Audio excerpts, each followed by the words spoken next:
Assalamualaikum warahmatullahi wabarakatuh, sahabat Yas Media dan Sidogirian dimanapun Anda berada. Senang sekali saya bisa menyapa Anda sekalian dalam suasana yang sangat berbahagia ini. Sebagai biasa, kita akan membahas hal-hal yang banyak terjadi di sekitar kita maupun hal-hal yang banyak diperbincangkan oleh masyarakat.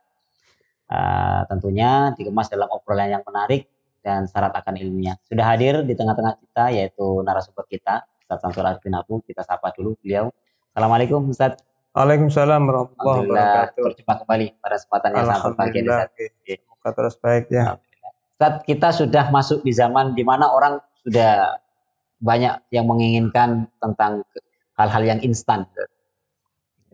Mulai dari cara makan instan, cara beraktivitas serba instan dan lain sebagainya. Tidak terkecuali hal yang berkenaan dengan kurban, Ustaz, juga instan ini. Di mana daging yang dulu setelah disembelih oleh orang-orang itu dimasukkan dalam kresek atau dimasukkan ke dalam bungkus yang kemudian langsung dibagi dan kemudian sekarang dalam bentuk kornet dimasukkan semacam sarden dimasukkan ke dalam kaleng dan kemudian ini yang Sudah katanya dimasak ya. Gimana Zat? Sudah dimasak. Wah ini saya kurang tahu juga ini Iya, informasinya. kalau sama sarden kan masak. Sarden kan daging. Kalau sarden iya Zat. Kalau kornet ini saya juga tidak tahu. Ini yang jelas banyak sekarang beredar seperti itu dan ini bisa bertahan sampai katanya bisa bertahan daging kurban ini sampai bertahan sampai 1 tahun. Ini sebenarnya dalam pandangan fikih kita kornet ini bagaimana daging kurban dibuat kornet? Baik ya. Mau dibahas dari mana ya kira-kira ya? Jadi mungkin gini, baik. Jadi sebelum langsung menjawab pada masalah kornet, nanti mungkin ini arahnya adalah yang jelas mengenai distribusi atau pembagian daging kurban. Jadi yang jelas daging kurban itu harus diberikan dan tepat sasaran. Artinya kalau secara fikih, kalau di situ daging kurban yang wajib, maka yang boleh nerima hanya orang fuqara masakin.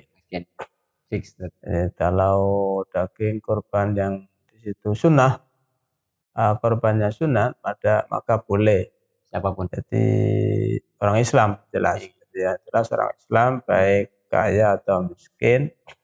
Tapi ada perbedaan. Jadi perbedaan hak atau tamlik lah, tamalluk. Jadi bahasanya kalau orang kaya itu boleh menerima daging kurban itu sifatnya adalah hadyu atau it'am. Yang dalam penjelasan fikih di situ hanya boleh dimakan. Jadi tidak boleh tasarruf lain dijual, misalnya tidak boleh kalau orang kaya. Memang harus dikonsumsi tadi. Harus dimakan. Jadi boleh disuguhkan orang lain, siapa saja boleh. Asalkan dimakan tidak dijual. Kalau penerimanya kaya. Kalau penerimanya orang kaya. Sedangkan kalau penerimanya adalah miskin atau fakir, maka di situ tamlik, jadi bisa tasarruf bebas. Jadi artinya umpama ada orang fakir miskin di hari raya kurban mendapatkan daging cukup banyak, maka bisa dijual karena misalnya dia memang butuh uang untuk keperluan yang lain, maka bisa menjual daging itu. Kemudian lagi kaitannya dengan kornet tadi, bahwa daging kurban itu harus dikasihkan secara mentah. Jadi dibagikan kepada yang berhak menerima, intinya adalah dalam kondisi mentah, belum dimasak.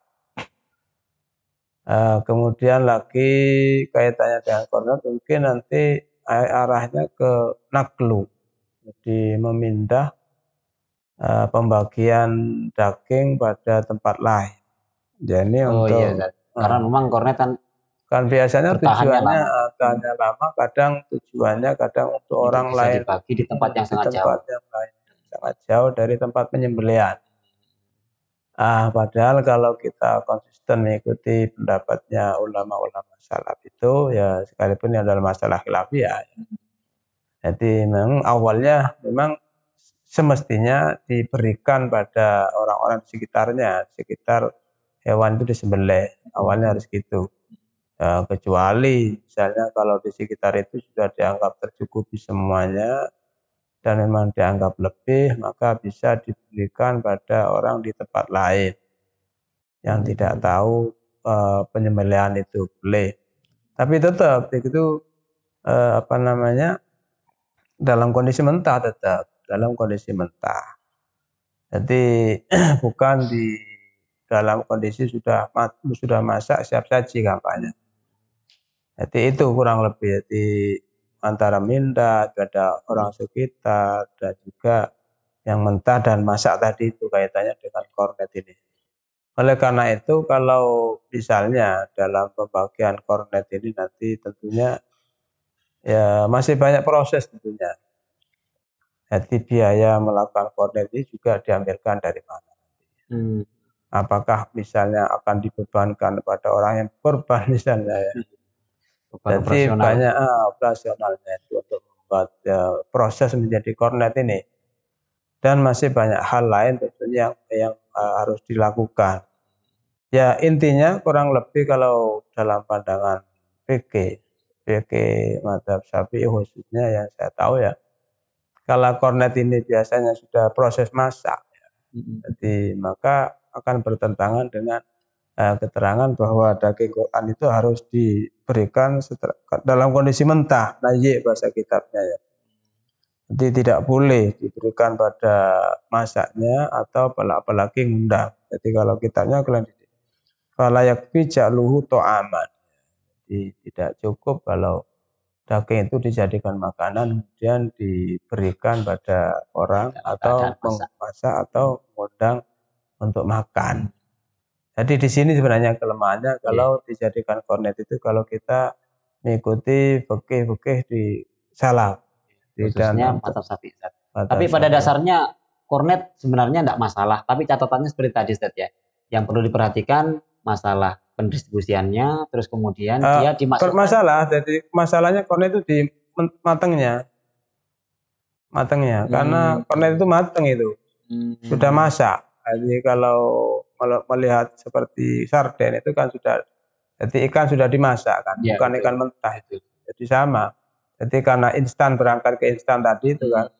Jadi begitu orang yang dapat kan sudah tinggal ngenget gitu saja dalam waktu yang tidak lama sudah bisa langsung dimakan. Ya artinya kalau meskipun di kornet kalau sesuai dengan ketentuan yang tidak jelaskan mentah, tadi. Misalnya ya masih.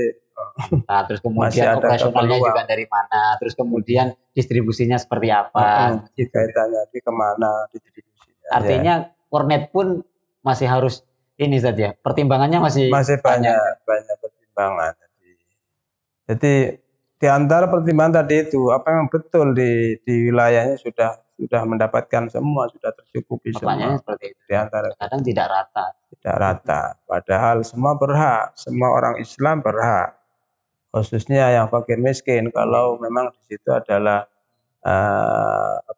dari korban wajib ya. Kalau sunat semua bahkan kaya atau miskin atau kalau dari korban sunat semuanya berhak. Jadi pertanyaan di situ nanti. Jadi jadi kelemahannya jadwal itu secara fikih memang kalau di situ matang sudah bertentangan tidak boleh. Banyak butuh peninjauan. Masih banyak yang perlu diperhatikan tentang tempat kornet ini. Jadi termasuk warga sekitar apakah sudah dapat semua, sudah dianggap tercukupi semua dari daging yang ada. Maka kurang lebihnya kelemahannya di sini adalah kita atau saya tidak berani mengatakan boleh kalau melihat keterangan-keterangan di fikih kitab salaf. Tapi sebenarnya kalau saya pribadi lebih enak daging yang dibungkus langsung seger itu. Tapi kalau dapat kornet ya tidak apa-apa saya terima. Tapi ya itu ya. Pertimbangannya ya seperti yang jenengan jelaskan tadi. Saya kira pembahasannya sudah cukup. Terima kasih. Seperti itu sahabat Yes Media dan Sedagirian, pembahasan berkenaan dengan daging kurban yang dibuat kornet tadi butuh sangat banyak peninjauan dari yang disampaikan oleh narasumber kita. Jika ada pertanyaan-pertanyaan berkenaan dengan apa yang sudah disampaikan narasumber, silakan mengisi kolom komentar yang nantinya insya Allah komentar tersebut akan kami angkat, akan kami diskusikan di episode yang akan datang. Kurang lebihnya dari kami mohon maaf. Assalamualaikum warahmatullahi wabarakatuh.